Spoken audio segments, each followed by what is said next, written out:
Здравейте, приятели! Аз съм Нико и в днешното видео ще играя FIFA Mobile. Настанете се удобно и нека да започваме.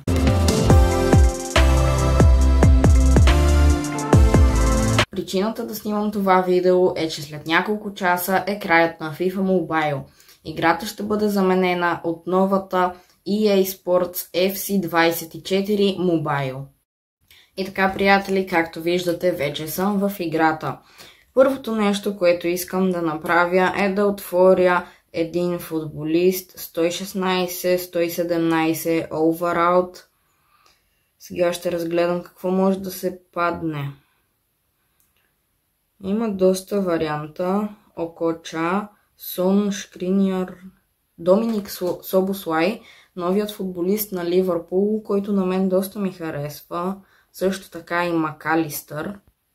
Приятели, сега видях, че записът се е прекъснал и не можахте да видите как отворих Стивън Джерард, но пък сега ще видите как играя мачове.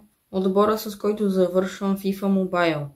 133 Overout на вратата Марк-Андре Тер Щеген, най-добрият вратар в момента в Европа. Отляво Алекс Телес, централните защитници Неста и Иниго Мартинес.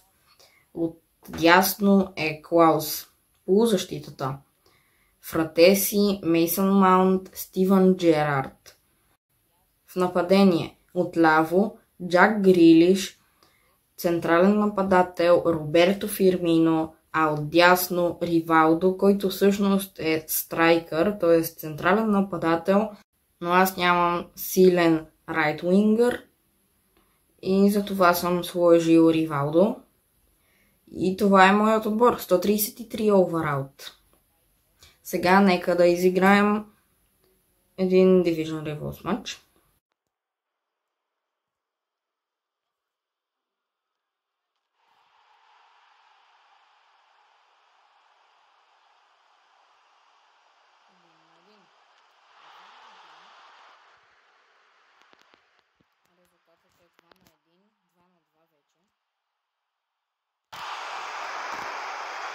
Неста подава в наказателното поле на Роберто Фирмино и това е гол.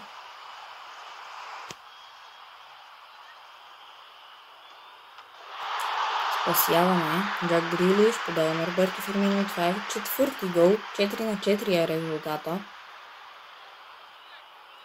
Грилиш с топката. Гол. 5-4. 5-5. Джак Грилиш. Изпусна топката. Роберто Фирмино подава на Ривалдо. И топката е взета от Десайле. Джак Грилиш. 6-7.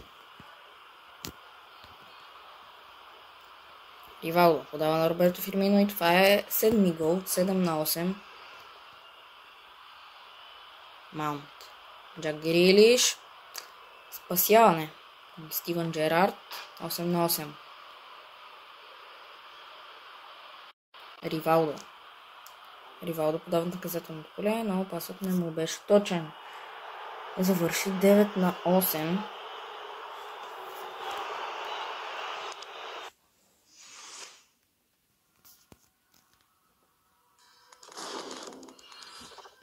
Приятели, това беше днешното видео. Надявам се да ви е харесало. Ако е така, не забравяйте да ударите един палец нагоре и да се абонирате за канала с кампанката. Също така напишете долу в коментарите кой ви е любимият футболист, кой български отбор харесвате и по принцип за кой отбор сте. Аз бях Нико. Чао и до нови срещи!